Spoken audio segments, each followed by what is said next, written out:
Fitriani. Dan di sebelah gue ada. Oke, kenalin nama gue Muhammad Praska Gustian, gue dari angkatan 2022. Oke, jadi di sini kita sebagai host yang akan membahas tentang apa nih, Pras? Nah, kita di sini bakal membahas dari narasumber kita ya yang berjudul dari passion yang menjadi profesi, yaitu cerita karir di bidang sport science. Oh.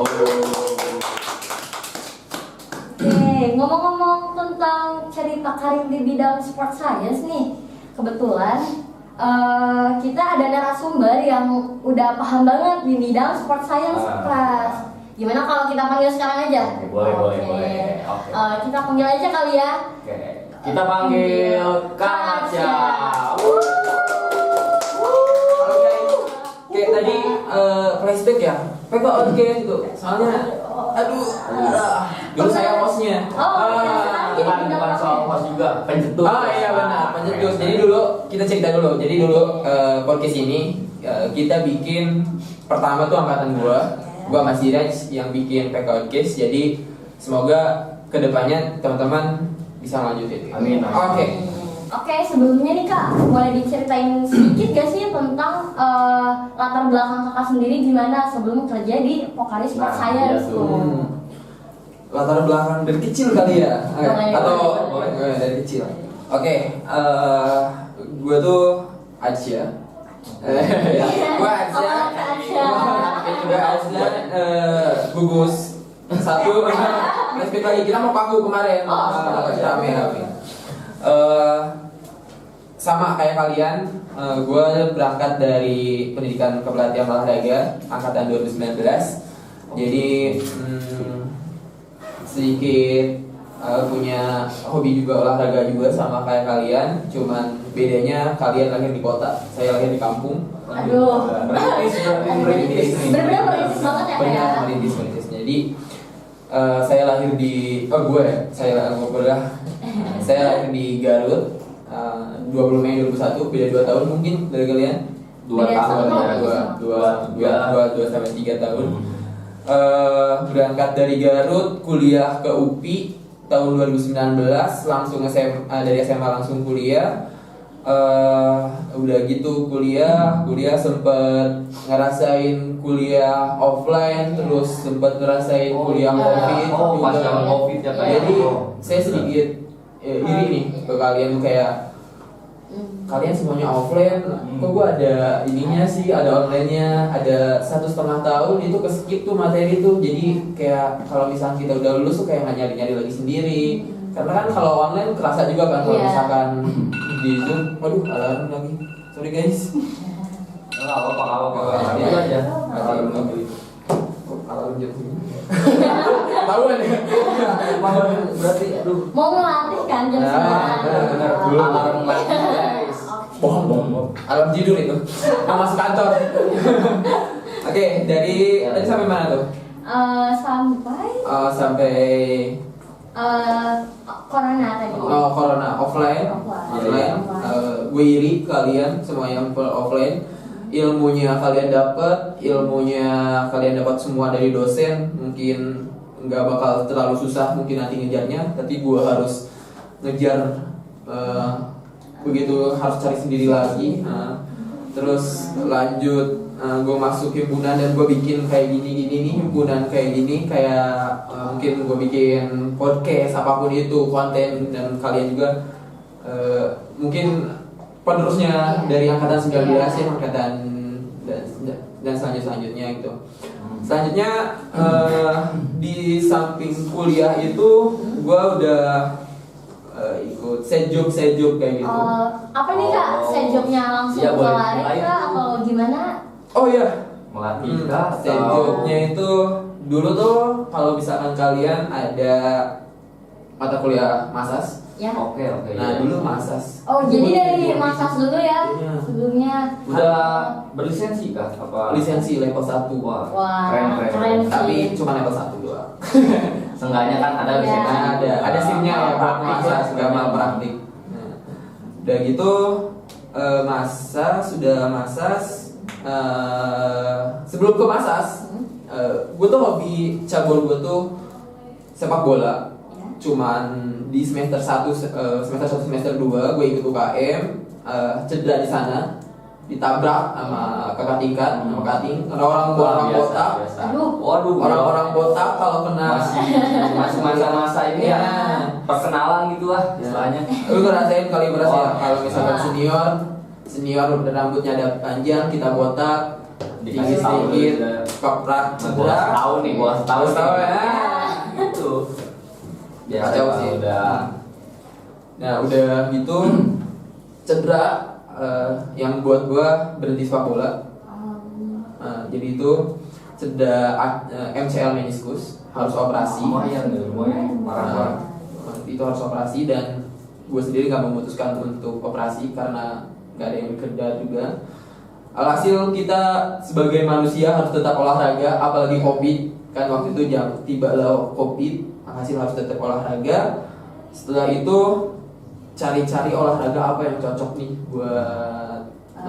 Buat meneruskan lah ya kayak. Hasil lari masih bisa tuh.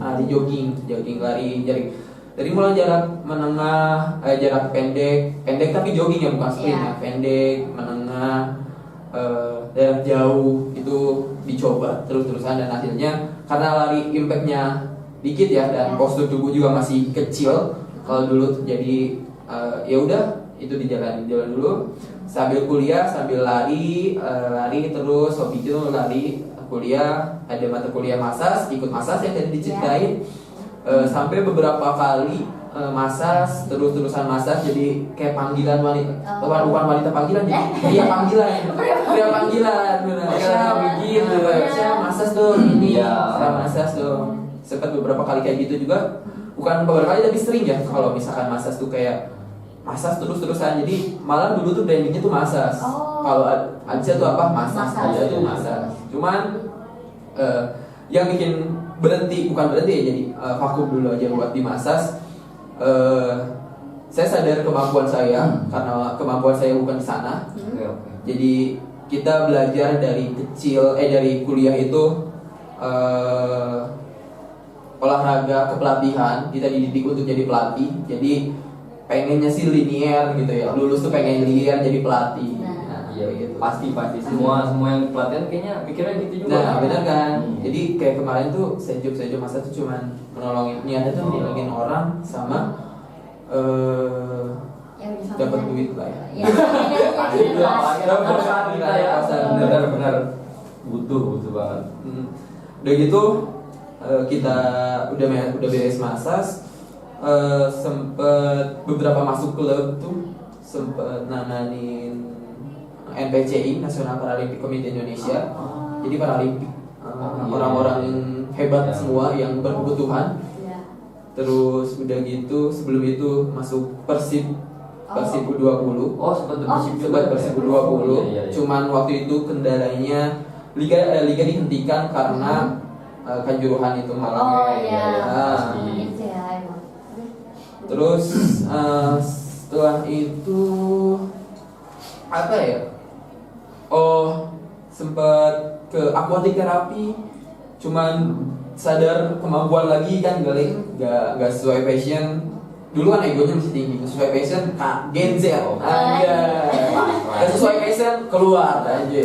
Berarti banyak banget ya kayak side job yang diambil semasa gitu. kuliah tuh ya. Jadi kalau misalkan dulu tuh sempet kenapa kuliah sambil kerja? Karena takut ketika beres kuliah takut nggak kerja. Jadi semuanya diambil. Jadi dicoba aja gitu. Semuanya kan? dicoba. Nah, jadi dari Kak sendiri udah ada gambaran gitu lah ya. Jadi ini gimana keluar kuliah nih misalkan fresh atau gimana, gue tau nggak bingung gitu. Iya benar. Ada lah istilahnya tuh kayak kerja tuh kayak gini. Gue pernah di IO juga, gue pernah di IO musik kayak gitu gue pernah. Terus apa lagi ya? Jadi Mesir kan udah saya sebelum ke Pokari, gue jadi Mesir di Bintang Visio. Bintang yang itu ya? Fisioterapi.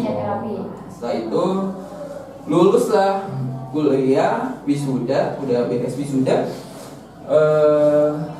Ada panggilan, ada panggilan dari Pokari. udah karena ngelamar dulu di awal, dan Pokari pindah dari Bintang ke Pokari, ya sekarang ke Pokari.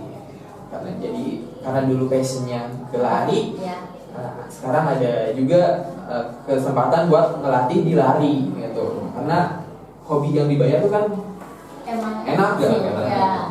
Udah kita senang kan ngelakuinnya, terus dibayar lagi, siapa yang gak mau ya kayak Hobi Gina apa tuh hobinya? nonton konser. Nonton konser. Makanya sekarang Semoga, video. semoga ada ya di. Amin. Gimana sih Kak awal mulanya tertarik gitu kan? Tadi sebelumnya udah cerita ya sajobnya, terus sampai akhirnya milih Pokari. Apa sih yang membuat kayak boleh nih gue tertarik ke Pokari itu, gimana ya? Oke. Boleh ceritain. Jadi dulu tuh waktu kuliah tahun 2021 mungkin kalian baru masuk atau Pras belum masuk nih. Iya. 2021 zaman pandemi, kayak awal-awal ada program antara Pokari sama UPI. Itu tuh untuk Pokari Sport Science, bukan Pokari seluruhnya, Pokari Sport Science, spesifik ke Pokari Sport Science, ada ngajar kelas olahraga online. Di sana membuka lowongan gitu ya, memberikan kesempatan buat kita sebagai mahasiswa buat sharing apa sih manfaat olahraga di zaman COVID. Terus jadi kayak seminar gitu lah ya. Itu. Kan? Kita ngajak anak-anak SMA buat olahraga bareng di zaman COVID itu. Karena kan olahraga itu waktu itu dibutuhin banget. Kita harus edukasi juga. Dari si Pokari itu bawa mahasiswa dari kita. Salah satunya kita ada 2 orang, gue Fadlan sama gue sendiri buat jadi edukator ke SMA tuh online Zoom.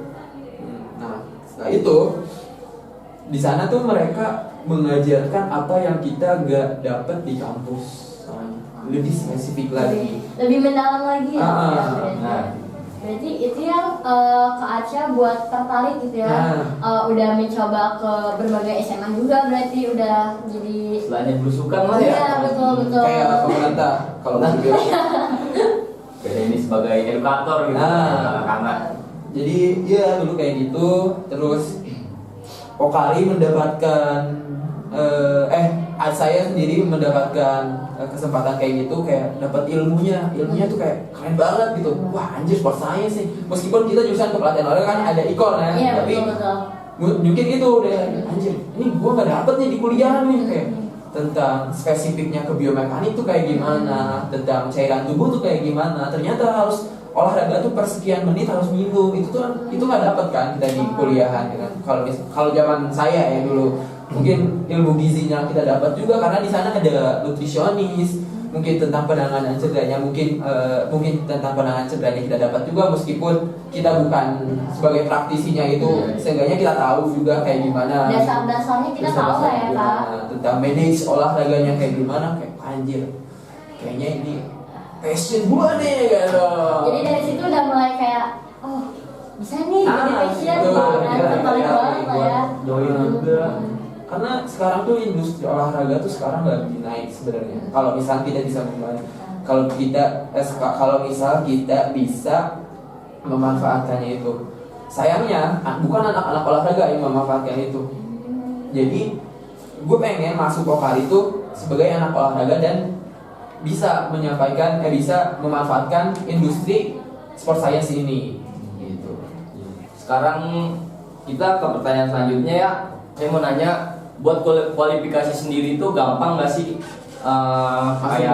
Masuk Pokari gitu. Karena secara kan kita tahu ya, Pokari itu brand besar gitu lah. Siapa sih yang nggak tahu Pokari, apalagi dari kakak sendiri.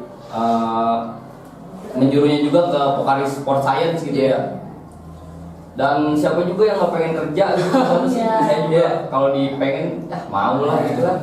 Oke, boleh ceritain tuh Kak. Kalau cerita tentang kualifikasi, jadi kalau bilang gampang enggak, kalau dibilang susah juga enggak juga gitu. Jadi ada gampang-gampang, susah-susah gitu. Kalau misalkan saya ceritain aja ya.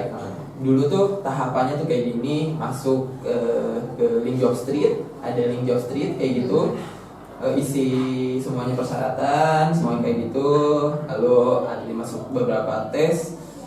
Yang penting kualifikasinya adalah satu, dia paham olahraga, dia paham tentang nutrisionis, bukan nutrisionis, dia paham tentang Pokarinya sendiri, itu manfaatnya untuk apa, meskipun nanti bakal dijelasin lagi. Yang ketiga, dia paham dia tuh mau ngapain di Pokari itu. Jadi udah tahu tujuannya lah ya tuh kayak. apa, jadi kayak sekarang tuh tahu nih Pokari tuh sekarang ada di brand lari. Gak mungkin dong lo misalkan cabur biliar gitu, tiba-tiba masuk ke lari, nggak mungkin kan. Dan yang pertama yang terakhir juga lo harus paham juga tentang olahraga yang digeluti itu, lari, si lari itu. Nah, kalian juga kan belajar apa, program latihan, biomekanik latihan, terus fisiologi olahraga, tentang anatomi tubuh kayak gitu. Itu menjadi syarat buat kita tim Pokari Sport Science layak jadi expert gitu, di sport science-nya gitu. Jadi emang dari keseluruhan persyaratannya tuh emang Kak Aca udah memenuhi lah ya Kak. Kalau memenuhi sih nggak tahu ya, karena mereka yang menilai juga ya. Mungkin ada salah satu keistimewaan atau apa gitu yang bisa menolong saya jadi bisa join di sana gitu. Tapi apa yang kalian pelajari di kampus sebenarnya itu yang ada di Pokari gitu. Cuman lebih spesifik lagi, itu tergantung skill kalian kayak gimana. Kualifikasinya ya itu sih nggak jauh-jauh dari dunia olahraga, ya pasti olahraga lagi yang ditanyainnya. Karena kita spesifiknya bukan di Pokari ID. Jadi Pokari ini tuh kan Pokari itu keseluruhan, ada marketing kan. Kita maksudnya per marketing, tapi marketingnya sport science. Jadi di sana kita harus spesifik ke olahraga, dan kita juga harus paham tentang manajemen olahraga, jadi kayak gimana ngelola orang sebagai olahraga, gimana ngelola orang yang minat olahraga, ngelola orang membuat event itu kayak gimana. Kemarin kan dari Pokari Veteran 2024, gue ajak tuh teman-teman biar tahu nih industri olahraga tuh kayak gini. Biar kalian tuh kebayang kalau bikin event lari tuh nggak salah-salaan. Kayak kemarin tuh yang di UPI kan asal-asalan tuh. Kalian ya bukan nggak bicarain pihak maraton juga belum belajar lagi sih. Oke, jadi emang gimana ya, dari Pokari juga ketemu banyak orang banget ya kayak. Jadi selain banyak orang kan stranger ya Kak, ada yang dari kalangan artis, ada yang mahasiswa dan lain-lain. Nah, apa sih tantangan terbesar yang pernah Kak Aca alami gitu, yang pernah Kak Aca hadapi, dan gimana cara Kak Aca menghadapi tantangan tersebut gitu Kak? Tantangan terbesar, kita bicara tantangan terbesar. Coba gue nanya nih kalau deh, coba Pras, sebelum masuk UPI tantangan lu apa tuh kan? Baru masuk UPI nih? Baru masuk UPI? Apa sebelum nih? Baru masuk aja. Baru masuk. Pas botak, baru mau botak, pas apa gitu. Kan pas masa botak ya, tantangan terbesar sih paling ya saya ini udah ada gambaran gitu, udah ada spill lah dari cutting kita. Kalau misal olahraga nih gini, pokoknya di masa-masa pas lagi maba tuh kuliah renang tuh yang paling ditakutin sama Praska lah gitu loh, karena Praska jujur nggak bisa renang. Makanya itu jadi tantangan terbesar lah. Tapi dari tantangan terbesar itu juga Praska bisa kayak memotivasi gitu lah dari diri sendiri, kalau wah gue harus bisa nih, kalau bisa gue jadi pelatih renangnya nih gitu. Nah itu paling itu sih tantangan. Kalau dari bingung nggak kalau bersikap gitu atau apa tuh? Gue harus ngapain ini gitu, bingung. Cara ngatasinnya. Cara ngatasinnya, jadi lu pernah nggak ngerasain kayak gitu, kayak pertama kali lu datang ke UPI, anjir gue harus gimana ya? Pernah nggak? Ngapain ya pertama kali? Pernah. Kalau misal itu pernah kayak kultur dari bandungnya doang kali ya. Kultur yang pertama. Kalau Gina apa tuh?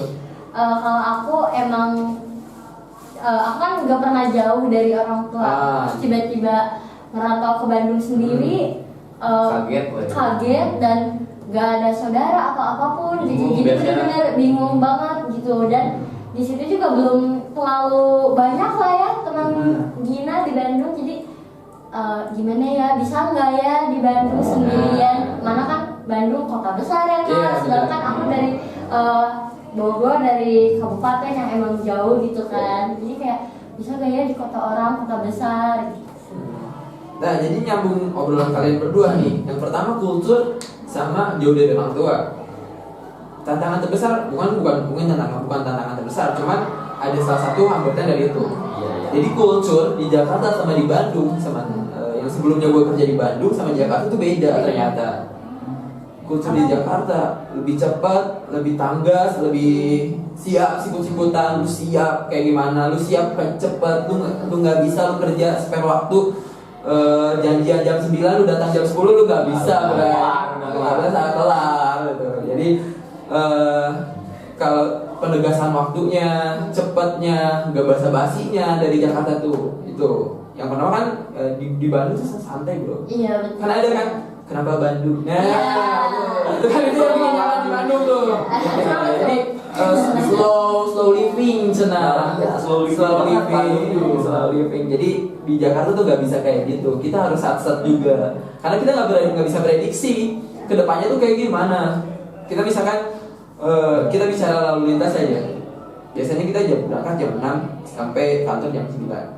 Tiba-tiba jam 7 macet. Kita nggak tahu. Kita nggak tahu. Bisa prediksi jalan dari mana ya. Makanya dari bisa tuh lari karena buat ngejar itu nggak telat itu. Karena sekali telat, sekali bukan penegasan bukan out ya, jadi penegasannya lebih tegas banget gitu. Nggak kayak di Bandung. Mungkin di Bandung ada beberapa juga yang memiliki culture yang kayak gitu perusahaan-perusahaan. Cuman yang dirasain di Bandung sama Jakarta kayak Bandung lebih slow dan Jakarta lebih sat-sat. Itulah yang kerasa banget gitu.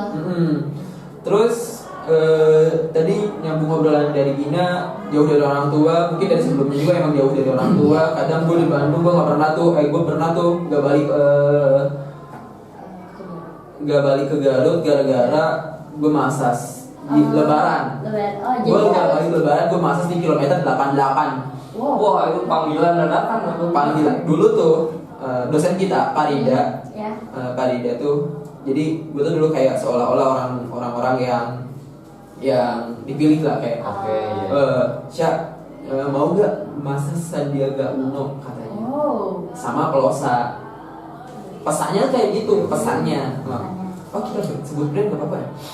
Nanti malam titit ya. Sama salah satu kita masas sama salah satu brand. Sama satu brand. Jadi ada Pak Menteri Sandiaga Uno. Nah, gitu. Otomatis mau dong, tapi nggak Lebaran sih katanya. Wah, berat nih. Gue nggak pernah balik nih anjir sebulan nih, beberapa bulan di Bandung terus nggak balik ke kampung. Nah, udah deh, datanglah ke di tol ya gitu, datanglah ke tol, ternyata bukan Sandiaga Uno yang kita masas, ternyata pembeli dari brand tersebut kita masas. Terkecoh. Nah, iya. Berarti itu banyak dong Kak masanya atau emang banyak banget? Jadi kita kayak tandemannya SPG lah. Ketika SPG ngejual, kita yang dapat benefitnya. Itu singkat ceritanya ya. Jadi nggak balik tuh dari ke Garut gitu, ke rumah, ke kampung kayak gitu. Jadi udah biasa lah misalkan. Tapi tetap aja ternyata beda kalau di Jakarta. Kalau Bandung kan misalkan mungkin frekuensinya deket gitu. Jadi kita nggak merasa homesick. Tapi pas ketika pindah ke Jakarta atau pindah ke Depok, dulu kan saya pindahnya di Depok tuh, di rumah saudara tuh masih di Numpang. Nah, mulai ngerasa tuh anjir kangen si Mimi, kangen si Abah gitu. Jadi ada rasa homesicknya lah ya. Itu anak-anaknya. Atau mungkin karena Jakarta kota yang besar, ibu kota gitu. Berpengaruh gak sih Kak? Pengaruh banget. Kayak lalu lintas deh. Tuh, wah, di Bandung tuh tertib, nggak pernah ada, bukan nggak pernah ada, minim lah ya. Jarang ada klakson. Wah, Jakarta baru sedikit. Udah hijau dikit. Bejo dikit udah kelar titit anjir. Oh ternyata gitu. Baru pertama tuh mau ke kantor naik motor udah gitu nyasar nih nggak tahu mau nangis anjir di jalan kemana di map sementara HP lowbat kan anjir Pondok Indah kemana dan dia kok Pondok Indah anjir Pondok Indah kemana gitu itu tanda besar Gimana kok jadinya? nanya Pondok Indah kemana ya tim loh kan patokannya Oh, iya, tim tim. tim mana ya tim sana bang anjir perasaan sama nih jalannya kayak gini kayak gitu. Terus tantangan besarnya apa lagi ya itu sih ngejar ketertinggalan mata kuliah pelajaran olahraga yang gak dapet di kuliahan. Itu sih berat banget. Jadi Kak Aca apa ya kayak ngulik lagi lah ya Ngulik lagi, sendiri, ngulik mendalami lagi. lagi sendiri. Justru kayak gue join ke Vokalis Sport Science yang tadinya gue paham kayak gue tahu gue pede nih gue pelatih olahraga anjir kepelatihan olahraga udah angkatan 19 lulusan kamlot tanpa ada yang ulang aja. Dan title-nya udah olahraga banget lah ya. Olahraga banget berangkat dari UPI Bandung dulu katanya kampus terbesar di Indonesia, salah satu kampus terbesar yang terbaik olahraga juga di Indonesia. Oh itu jelas itu. Jelas itu nomor 1 katanya ya. Ternyata gue datang sana gue nggak tahu apa-apa. Gimana Anjir, gue kayak nyesel ini gue kuliah ngapain aja ya. Jadi mikir sendiri ya. Udah nggak tadi sebelumnya disinggung COVID kan, jadi rada emang shock juga kali ya. Iya benar. Mungkin itu pengaruh dari COVID juga ya kayak. Benar. Jadi Pengaruh. Jadi kayak wah itu tuh berat banget sih. Kayak gue harus kayak datang masuk ke sport science, kuliah ngapain aja gitu. Meskipun nggak ada kalimat itu dari mereka, cuman nyadar aja ngapain aja kuliah kayak. Kok nggak dapet sih di kuliahan? Nggak tahu mungkin matkulnya nggak ada atau nggak tahu sayanya skip atau karena mungkin nggak atau emang nggak tersampaikan aja. emang nggak nyampe aja ke otak saya gitu kayak nggak nyalahin UPI juga, nggak nyalahin pihak kurikulum juga, tapi emang nggak ada waktu juga kan buat itu. Jadi mending kita introspeksi aja, kita cari aja ilmunya sendiri. Dan mereka juga nggak lepas tangan ketika expert yang senior, ketika gue sebagai anak intern masuk sana nggak tahu ya mereka ngajarin lagi gitu. Itu sih tantangan terbesar yang kayak minder aja gitu. Kok orang-orang pada pinter ya. Gue datang sini dengan nada Sundanya punten, akang, teteh, dan ke Jakarta dengan nada Sunda masih ada kayak gitu dia ya. Mereka dengan jago bahasa Inggrisnya, kayak wow, minder ternyata gitu. Tapi kalau lu diem dengan minderan lu nggak bisa apa-apa, Nggak akan berkembang Nggak juga akan kan, bisa tetap juga. stuck di situ.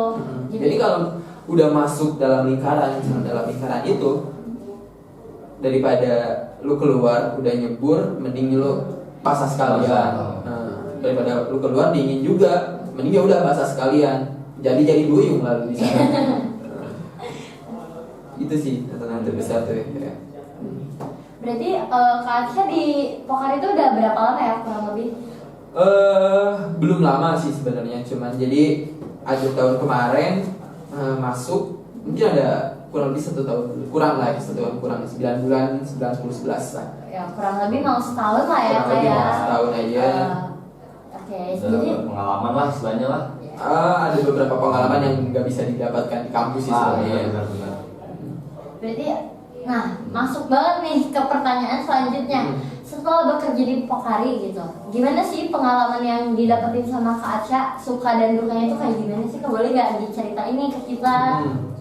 Sukanya sebenarnya udah diceritain ya. Sukanya itu kita ketemu orang baru, kita dapat ilmu baru, tentunya relasi baru. Ilmu baru sih yang paling senang tuh ilmu baru. Terus karena Pokari Sport Science ini mengusung tema ada Born to Sweat, ada tema Born to Sweat. Jadi kayak kita tuh nge-hire influencer atau artis buat jadi atlet kita biar orang-orang yang Terpacu mereka gitu ya, terpacu untuk terpacu buat olahraga. olahraga. Jadi kayak ngerasa manfaat banget nih gue bisa ngelatih mereka, ngelatih mereka si artis atau influencer gitu, dan bikin orang-orang tuh pada senang olahraga. gitu. Dan ternyata dengan gue update di story, nggak update di IG, nah, jadi kayak bikin orang lain juga olahraga. Gara-gara gue update sama artisnya atau idolanya gitu. Oh jadi ada yang ngechat nih, gue jadi terpacu buat olahraga lagi nih semenjak lu, gue lihat IG story lu kayak gitu. Jadi senangnya tuh kayak gitu. Ya, motivasi orang. Motivasi orang gitu. Itu kan nggak jelek kan, Ya, gitu kan, betul. baik gitu buat tubuhnya, seneng lah gitu kayak gitu. Terus apa lagi ya? Berkembang juga diri gue sendiri, jadi kayak nggak stuck di sini aja gitu, berani. Terus kemampuan komunikasi mungkin gue bisa ditingkatkan lagi Ya, gitu, speakingnya. public speakingnya gitu. Terus apa lagi ya kira-kira? Ada nih yang nyinggung nih. Gimana sih join rasanya? Rasanya. Deket ngelatih sama ngelatih artis deket gitu iya. kan. Yang kita lihat gitu ya di Instagram story-nya Kak Acia kayak sama Kayura, sama Kayu Kato, banyak banget gitu. Nah sama ini sih dari paling pendekatannya gitu, pendekatan ke artis. Soalnya dilihat-lihat kalau dari story Kak Aca sendiri kayak akrab banget gitu sama Kayu Iya. Kato. Ya, jadi Saya kayak- soalnya ngefans sama dia. Jadi kayak gak ada space gitu ya, kayak temen gitu iya aja. betul gitu. Gimana sih Kak? Pendekatannya sebenarnya nggak ada pendekatan spesial sih. Yang pertama sih karena emang attitude kita aja yang harus kita update. Yang terpenting kita nggak boleh SKSD, so kenal so dekat. Iya. Oke. Jadi sebenarnya sama aja ya, Iya. mau deketin artis, mau ngedeketin orang-orang biasa kayak kita. Yang penting bikin nyamannya dulu orang itu. Nyaman gak nih latihan sama kita? Nyaman gak nih kita ngobrol sama kita? Pendekatannya kayak gitu. Kalau bilang grogi, ya grogi pasti karena mereka udah punya nama, dikenal Iya. sama orang. Kalau misalkan kita buat sesuatu yang gak disenangi mereka, mereka bisa aja bukan ngekat, mereka bisa aja gak mau latihan sama kita dan kita yang jadi imbasnya Iya. gitu ya. Jadi kita kenali dulu watak artis itu, watak orang itu kayak, bukan, kita nggak ngomongin artis ya, kita ngomongin seluruhan aja biar semuanya tahu, biar kita nggak beda-bedain mana artis, mana orang biasa, mana orang mungkin nggak ada yang orang direndah di bawah rendah kita gitu. Jadi kita samain aja, ratain semua orang tuh kayak gimana. Kita kenali dulu wataknya tuh kayak gimana, sifatnya tuh kayak gimana, apa sih yang suka dia obrolin, apa sih yang dia suka. Kalau misalkan kita punya klien kan, misalkan Gina nanti private badminton atau Pras nanti private bola, lu tuh harus tahu kesukaan dia tuh apa, lu tuh harus tahu profil dia tuh kayak gimana. Jadi kita Pendekatannya tuh nyambung. Iya. Pendekatannya tuh gak tiba-tiba lu misalkan sekarang Teh Yura nih lagi hits nih kan. Iya. Tiba-tiba Teh Yura kan pendukung MU suaminya kita. Tiba-tiba lu dukung lu bahas Liverpool sama dia kan, dia yang Liverpool. Iya. Apaan sih lu Liverpool aja? Gua setan merah. Iya. Nah, jadi risetnya tuh harus benar-benar riset kayak gitu. Bikin nyaman dia sama kita. Tapi ingat jangan SKSD, so kenal so dekat. Tenang aja, kalau misalkan orang kita tuh baik, orang itu pasti nyaman sama kita, sopan gitu, tenang. Jadi gak beda-bedain aja sih. Jangan mentang-mentang lu sama artis lu gini, tapi lu sama orang lain Beda. seolah-olah gue ngerasa gabut sama artis, tapi Iya. apaan sih lu orang? Lu bukan artis, lu bukan teman gue, itu nggak boleh. Kalau udah ada sifat yang kayak gitu, hubungan sama orang yang misalkan luar biasa lebih dari kita, itu juga nggak bakal Nggak bakal benar. baik. Benar sih. Kalau misalkan di grogi sih grogi. Sorry dong, ini ada Shopee guys. Bentar ya guys. Oh belum. Dicek aja guys. dukanya. Oke. Ya lanjut. Tadi kan kita membahas soal Sukanya ya. Oke. Sekarang Dukanya. oke, dukanya boleh diceritain Kak. Kalau mau pick me, Aduh. duka sih gak ada ya. Ada. Tapi bohong kalau gitu. Gak mungkin. Gak mungkin. Gak ada sih, gue seneng-seneng aja gue kerja di sini aja. Soalnya ketemu banyak ya. Tapi ada gak sih? Ada, mungkin bukan dukanya ya. Jadi kayak kita yang harus lebih menyesuaikan lagi gitu. Pertama kan tadi gue udah singgung jauh dari orang tua itu berat. Gue pernah ada di fase gak punya duit. Pertama kerja, gue gak punya duit, gue harus ngapain? Sementara gue harus masih numpang, gue tidur di ruang tamu kayak gitu. Tapi gue nggak boleh bilang ke orang tua gue kalau gue tuh susah, karena orang tua gue harus udah percaya sama gue tuh udah lu berangkat sana berarti itu keputusan lu, apapun resikonya itu harus ada. Jangan bikin orang tua gue malah jadi khawatir di orang tua malah takutnya orang tua tuh nggak percaya sama apa yang udah kita ambil gitu. Nah itu jadi kemarin kan malah nanti kalau misalnya cerita kamu udah bener-bener nih kerja di Bandung, kenapa kamu ke Jakarta? Nah ya itu beratnya jauh dari orang tua. Gue pernah ada di titik terendah, duit gue habis di Jakarta, dan gue harus nggak tahu harus bilang apa, gue harus bilang ke siapa, karena gue gak mungkin juga gue ngebebanin orang saudara gue yang numpangin gue kayak gitu. Hasil ada aja rezekinya gitu ya. Terus alhamdulillah. Terus titik terendah yaitu yang berat lagi apa ya, kayak mungkin dari jam tidur. Karena kalau misalkan kita udah jadi pelari maupun pelari rekreasional ataupun atlet, kita bicara jam tidur, jam 9 itu harus sudah tidur, dan subuh udah harus bangun. Sementara waktu itu gue masih di Depok, di Cinere, gue harus berangkat ke GBK jam 5, udah harus ada di GBK nemenin atlet-atlet BTS harus lari, harus latihan, karena mereka juga ada jadwal yang harus disesuaikan juga. Mau gak mau kita udah masuk kan, kita harus taati aturannya. Gue bangun, ingat dulu gue gak pernah tuh bangun jam 3. Gue dulu gak pernah tuh bangun jam 4. Bangun paling mepet jam setengah 5, jam sholat subuh udah. Terus sekarang tiba-tiba harus mempercepat bangun, harus mempercepat tidur, harus mempercepat bangun juga. Jadi itu sih yang terberat tuh. Dulu tuh mungkin ada bisa sebelum jam 9 tuh masih scroll, masih chatting, masih kebiasaan. Jam 10 tuh masih bisa, tuh masih kebiasaan dulu tuh. Mungkin jam 11 paling telat tuh. Sekarang jam 11 paling telat tuh harus sudah tidur, karena besoknya subuh tuh harus melatih. Gak mungkin dong pelatih telat. Iya. Karena kan pelatih sebagai contoh ya kak. Ya sebagai contoh. Pasti. Coach is the best teacher kan. Ingat kata Pak Diki. Coach is the best teacher. Nah, itu terus itu sih yang berat tuh. Jadi kayak capeknya dulu tuh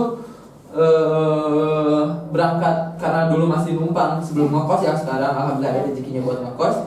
Berangkat dari Depok ke Jakarta itu jauh. Berapa jam? Sekitaran bisa 30 sampai 60 menit atau 1 jam setengah kalau bisa. Lalu lintasnya nggak bisa diprediksikan. Kalau cepat paling cepat 30 menit. Subuh aman lah, subuh aman ya. Tapi kadang-kadang nggak bisa diprediksi Pras. Depok tuh kayak tiba-tiba ada penutupan inilah, harus muter misalkan dari aspal jalan lah. Lebak Bulus dari penutupan, anjir harus memuter tuh ke Ciputat kemana, anjir jauh kan. Terus karena gue masih numpang waktu itu, gue harus menyesuaikan sikap gue nggak bisa tuh gue ada di keadaan kantor bad mood ataupun apapun itu, gue harus menormalisasi dan datang ke rumah itu nggak boleh menunjukkan itu, karena gue masih numpang. Ada numpang tiba-tiba, kalau lu bayangin aja kalau misalkan numpang datang, ada temen lu atau temen lu pas datang, gue numpang sih misalkan siapa si Haikal nih, si Haikal datang ke rumah lu, ke kosan lu, dia datang bad mood bukan? Enak gak lo? Enggak sih, jadi ke kitanya juga bad vibes gitu ya, kayak apaan sih gitu. Misal gue juga lagi senang-senang gitu, tiba-tiba dia datang, apaan sih? Apaan sih? Pulang gitu. Risih kan gitu. Enak banget ya, Bang. Udah kita numpang, kita bawa aura negatif itu kan gak enak banget. Jadi gue belajar fake bisa jadi palsu gitu, kayak Fake smile. Jadi kayak gue dateng sebelum misalkan berapa ratus meter sebelum masuk ke rumah, gue senyum dengerin lagu apapun itu yang buat mood bagus, kayak datang halo basa-basi kayak gitu kan. Ya gitulah yang bikin dukanya. Tapi itu semua udah dilalui. Itu sulitnya itu cuma di awal doang. Jadi gue harap yang gak bikin teman-teman yang ada di Bandung menghambat, kayak gue takut nih keluar kota gitu. Justru kalau misalnya lu di Bandung kan lu kemungkinan bukan jadi ya ada aja sih buat kemungkinan buat jadi sukses karena, tapi lu harus coba deh naklukin Jakarta, atau misalnya lu harus coba deh kerja di luar kota, keluar dari zona nyaman tuh gitu. Karena kan kalau misalkan kita ngomongin priorisasi nih, jadi nyangkut nih ke priorisasi kan, naik misalkan di Bandung kan, kalau bisa di Bandung tuh kita linear naik, kita tuh harus turun dulu untuk buat naik lagi kan.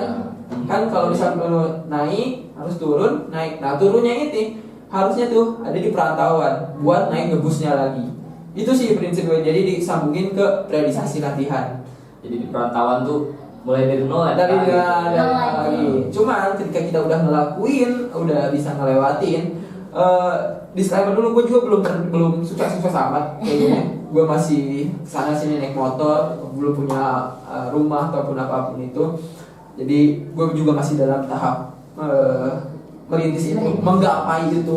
Masih, cuman gue masih usahakan itu. Gue gak bakal nyerah gitu aja. Jadi kayak gue masih pengen gitu sih. Masih pelan-pelan ya. Masih pelan-pelan. Mungkin kan di Bandung mungkin udah naik nih. Sekarang di Jakarta tuh gue dari nol lagi mungkin baru segini. Belum melewati yang di Bandung. Mungkin gitu aja. Itu sih dukanya gitu ya. Oke, lanjut Gil. Oke, karena tadi udah banyak banget ya pertanyaan dari kita, dan kebetulan kita buka Q&A juga bisa di Instagram Dari IG Story. Patihan. Nah, udah banyak banget nih kebetulan yang nanya, kita pilih beberapa aja kali ya. Boleh Apa aja. karena ini banyak banget ya di sini Iya, ya. banyak banget. Pasti notif. ini teman-teman yang atas 19 yang ngaco-ngaco nanya ya. Seru-seru kok, tapi jadi rame kan ide kita. Jadi kan dia juga ada gambaran nih, nanya nggak ada timbal balik gitu dari kansanya. Jadi ada pengalaman lah sebenarnya dari dia juga. Boleh dibacain dari Kak Gina dulu? Boleh. Untuk yang pertama nih, sebutin gak sih namanya? Sebutin aja. Oke, sebutin aja nggak apa-apa. Boleh. Dari Kang Vicky Firdaus. Halo Vicky, teman juga. Dari Kang Vicky nih, Kang Atsya, perasaan ketika menangani atau melatih di kalangan artis itu gimana sih? Apakah ada rasa grogi atau gimana? Tadi udah sempat disinggung juga ya Kak? juga. Kalau grogi pasti ada ya kan. Jadi kayak ya kita harus bisa menyesuaikan aja sih sama kemauan dia, sama karena kan mereka yang harus kita treat, bukan mereka yang harus menurut ke kita. Jadi kita harus treat, dan gimana caranya kita harus mikirin performa dia naik, dan kita juga harus ngerti ke dia. Grogi pasti grogi. Yang intinya nggak boleh ngebeda-bedain antara ke orang tuh, lu hormat ke orang tuh nggak usah beda-bedain ya, kayak Nggak lihat dari kalangan manapun gitu ya. semuanya setara, tapi lu harus treat dengan baik kayak gitu. Yang penting jangan so kenal so dekat, jangan so asik juga, kenal so dekat so asik ya. Kita sesuaikan aja lo perkenalan dengan baik, yang gitu aja Ki. Dan pahami gitu ya karakter orang masing-masing gitu ya. Kayaknya bohong deh pertanyaannya di speak ini. Oke, kita lanjut ya. Pertanyaan selanjutnya dari Alia kali ya, Alia. MP Alia. Pertanyaannya tuh, struggle apa sih jadi coach di Pokari? Struggle apa tuh Kak? Kalau buat struggle mungkin nggak ada ya. Kalau struggle kita struggle ke diri sendiri aja. Kalau misalnya dari Pokari mereka men-treat dengan baik karyawan-karyawannya kayak gimana struggle-nya. Cuman yang agak kesulitan, kita ngomongnya kesulitan aja. Yang tadi dia bilang ilmu gua di kuliahan ini kayak bukan gak kepake, kayak gak ada. Itu gua harus cari lagi ilmunya, harus gali lagi. Itu yang gua ngerasa ketinggalan dari expert yang lain. Anjir, kayak gua berangkat sini, tahu nggak ini? Wah, apa nih? Apa ya gitu ya. Periodisasi gimana sih ya kalau di UPI?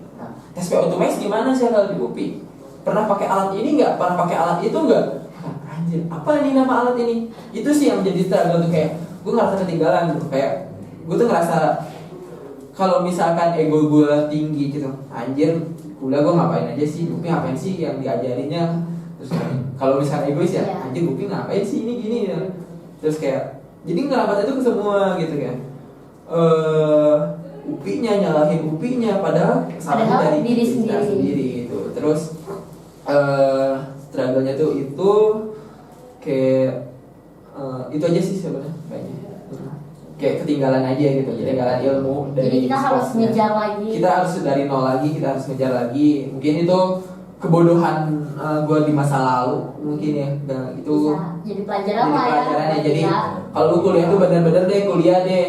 Mungkin kita bahas dikit nih tentang kampus kita nih, karena kayak kalau diperhatiin sekarang ya kayak ada kampus mengajar kayak apa. Kenapa kita sebagai jurusan kepelatihan olahraga, kenapa nggak bikin kampus melatih? Kampus melatih, kenapa aja kampus mengajar?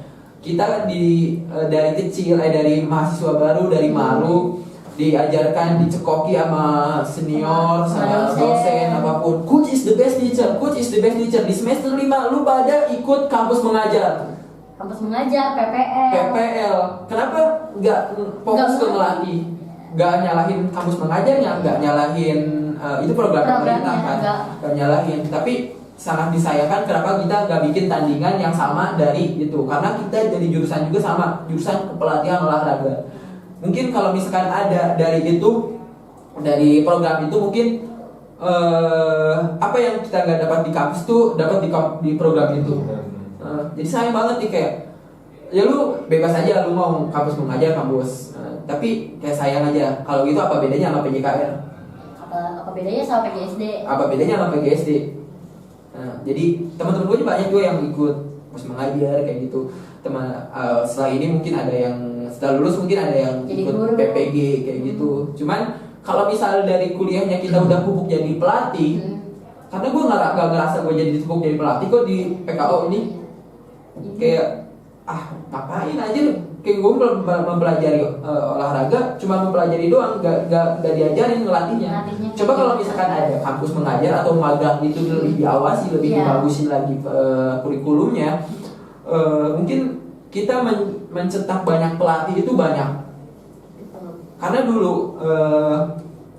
dulu tuh pindah kepada Supatu dengan isu yang pengen balikin lagi kejayaan kepelatihan. Tapi ketika balik kepada Suka ternyata nggak ada kejayaan itu. Mana yang ditujunya? Malah banyak program yang menghilangkan esensi pelatihnya tersebut. Okay. Jadi nggak kerasa gitu ya sebagai si PKO-nya si PKO itu mana? Sangat iya sangat. Jelas jurusan lain takut sama kita. Ya, tapi percuma kalau otak kita nggak ada. Jurusan pelatihnya mana? Apa yang bedain dari jurusan kita sama jurusan lain? Kalau misalkan tujuannya, kalau misalkan ujung-ujungnya nggak tanpa sedikit pun ngerendahin yang ngajar, tapi kita pertebal lagi, kita pelatihan. Kalau misal ujung-ujungnya itu lagi, buat apa ada? Gitu. Kan kayak title kita tuh udah pelatih gitu ya. Jadi harusnya lebih menjurus ke situ. Ya, kita bisa implementasikan tentang ilmu kepelatihan kita lah gitu kan. Benar. Ya buat kayak Kak Aca kan melatih, jadi kayak kepake banget lah ya Kak. Iya. Justru gitu. Jadi kita belajar psikologi olahraga, apapun pedagogi olahraga kayak gitu, itu langsung kan ke aplikasiin. Kalau misalkan kita fokusnya ke kampus mengajar, apalagi kampus mengajar ini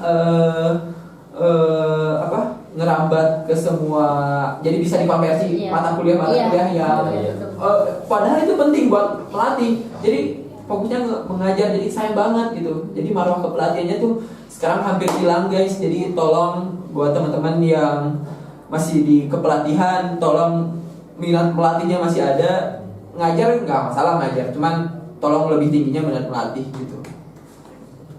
Benerin. Tolong jangan dihujat setelah ini tanpa merendahkan guru ataupun apapun. Gue masih respect, masih tetap hormat kok ke yang teman-teman gue yang jadi guru, itu pilihan, cuman ya ini buat jurusan kita lah. Iya. Biar lebih baik juga ya Kak ya. Karena datang ke timnas, datang ke pelatnas, siapa yang datang? Siapa yang orang-orang di sana? Anak-anak UNJ. Iya. Di timnas anak-anak UNJ. Anak-anak UPI mana ya, anak-anak UPI gitu. Gue datang ke Jakarta tuh pengen. Ayo dong anak-anak UPI. Ayo bareng-bareng gitu ya. bareng-bareng gitu. Jadi Kita masuk sharingnya kursi juga. olahraga. Kalau mentok tuh jadi pelatih tuh, kalau misalkan mentok tuh jadi pelatih tuh masih ada peluang gitu, jadi masih dijamin gitu. Kayak gitu sih, kayak pengen ada lagi di jajaran staf timnas apapun itu anak-anak UPI gitu. Jadi yuk kita bareng-bareng nih, jadi dari jurusan, jangan semuanya begini. Ya itulah, takutnya malah Semoga kedepannya Semoga bisa Mm-mm. membangun inilah generasi-generasi yang bisa Amin, amin. megang timnas gitu lah. Amin, amin. Timnas dimanapun yang levelnya tuh udah tinggi gitu Iya. kan. Sorry jadi agak melebar ya. Gak apa-apa ini saran yang mau bangun ini. Jadi ya udahlah. Siap dengan apapun setelah statement ini. Oke, lanjut ya Kak. Lanjut. Aduh, ini dari aku sendiri sih kebetulan. Nggak ada yang nanya ya jadi Gini deh. Enggak, emang kepo Oh, juga, kepo. kepo juga. Gimana sih cara membangun relasi sampai bisa dapat kerja di Pokari? Kayak bangun relasinya tuh gimana sih Kak? Kan mungkin kita nggak tahu ya, kok bisa sih Kak Acia tiba-tiba di Pokari? Channelnya dari mana ya? Kayak gitu. Mungkin tadi udah disinggung juga ya. Terus gimana sih caranya bisa jadi coach para artis kayak gitu sih Kak? bangun relasi itu sebenarnya mudah sebenarnya. Kalau kita masuk ke dalam situasi atau misalkan kita masuk ke satu hal yang yang mengharuskan kita bekerja atau misalkan kita mendapatkan kesempatan dalam itu yang membuat kita banyak kesempatan pada di suatu hal tersebut atau misalnya di organisasi tersebut, itu jangan hilang. Kalau misalkan dulu gue pernah SKSD juga, tapi masih dalam tahap nggak cringe gitu ya. Jadi udah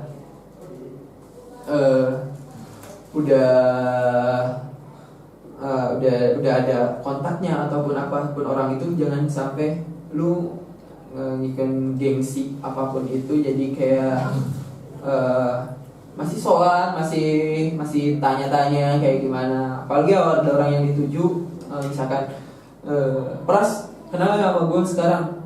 Mungkin kalau misalkan ada apa, gue selalu ada apa tinggi apa, gue selalu enaknya gini, gue selalu jaga silaturahmi gitu, gue komen apapun itu, jadi deketin. Kalau misalkan lu suka, lu ada orang pengen nih kayak kerja di Pokari gitu ya, lari-lari, tapi sementara lu gak pernah nunjukin lu kalau lu tuh lari, atau misalkan karena sekarang tuh di marketing atau di apapun, di perusahaan apapun itu, akun media sosial kita tuh dipantau, dilihat kayak lu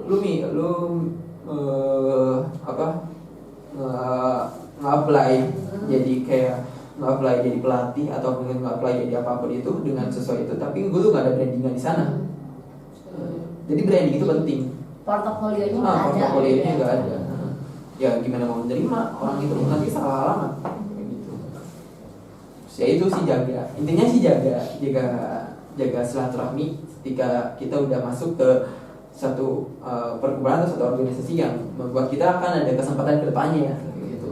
Gak perlu di Pokari aja, gak perlu, mungkin lu bisa di minuman lain, atau bisa di perusahaan-perusahaan lain, atau misalkan ada di Gina di IO atau perusahaan di Busa, mungkin ada Papagi Pamus manggil Busa, atau misalkan lagi nanti lisensi C atau lisensi IB AFC kayak gitu, ada instrukturnya mungkin lu minta nomornya, lu bisa sharing atau apapun, meskipun nggak ada yang harus di sharing, lu nanya aja kayak Jadi orang tuh kayak, wow, ini ternyata ini ya minat belajarnya tuh tinggi. Jadi nilai orang itu orang leadernya nilai itu, oh lu bagus nih, bisa kali kerja bareng sama lu kayak gitu. Tapi jangan sampai usik aja kehidupannya, jangan sampai bikin risih aja. Asal tahu waktu lah ya kayak. Asal tahu waktu kayak gitu. Ngomongin soal personal branding nih kayak, kebetulan ada juga nih yang nanya dari Kak Firda. Kang Punten mau nanya, sharing dong tips and trick personal branding versi Kang Atsya. Tips and trick personal branding sebenarnya kalau ini gak diniatin sih. Gue juga sendiri kayak apa sih yang harus gue tampilin di personal branding gue. Cuman karena gue di salah satu cuman karena gue harus yang menampilkan bahwa kerjaan gue itu kayak gitu, dan itu mungkin jadi personal branding ya, marketingnya dan itu sebenarnya simpel. Jadi kepikirannya gini, baru banget nih kepikiran, apa yang lo lakuin itu yang lo show, apa yang lo sukain itu yang lo tampilkan. Misalkan Gina sukanya musik, lu tampilin aja di IG, di apapun tuh musik terus. Lu passion lo olahraga, futsal atau main bola, tunjukin di IG tuh ada lu lagi ngelatih bola. Lu tunjukin di caption. Kalau misalkan lu berani, lu edukasi, bikin konten apapun itu jadi personal branding yang kuat. Nanti sesuaikan aja. Jangan sampai lu personal branding tapi lu bukan passionnya lu.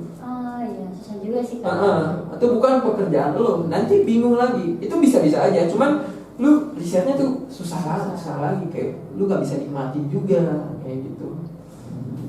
Jadi emang dari hal-hal kecil kayak sesimpel kita buat story gitu ya, kayak misalkan ya mungkin dari aku sendiri gitu.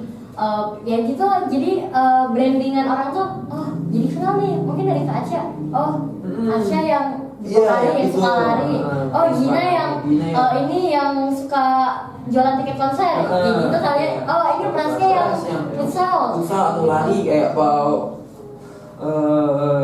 apa tuh olahraga ngelatih kayak gitu Pras. Jangan malu-malu juga buat show di media sosial kita. Yang penting lu elegan, lu gak alay menurut gua. Alay Gen Z rata. Enggak sih ya, lu udah. Tapi kita sebagai Gen Z alaynya di second account, betul gak?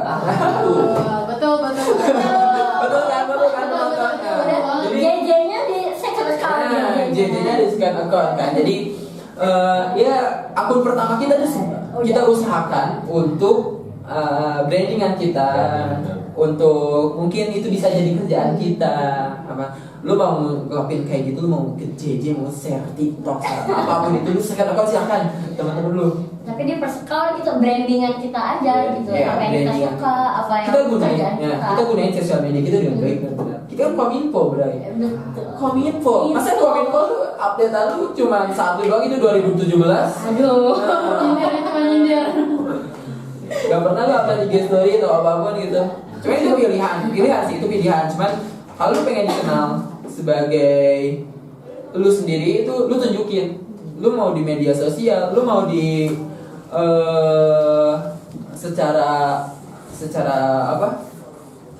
langsung. Mungkin gue datang sini gue pakai baju lari, tahu mungkin oh itu dia suka lari nih. Kalau lu datang sana mungkin lu bawa drum band atau apa, atau lu bawa gitar, lu anak musik, atau dari style juga kelihatan kan, oh style anak musik lah. Itu sebagai anak olahraga, sebagai anak bola kelihatan banget.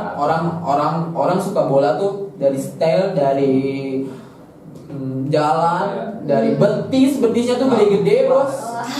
Betisnya Gak ada. yang penting bisa. Dari emosi, karena emosi sepak bola. Sepak bola kita kan emosi ya. Bisa. Bompak kalau emang.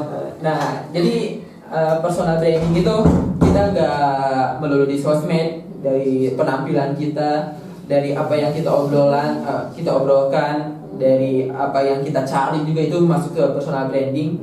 Intinya apa yang lu sukain itu yang lu tampilin, tapi dalam tanda kutip yang bisa dikonsumsi semua orang, yang bisa orang lain tuh mewajarkan.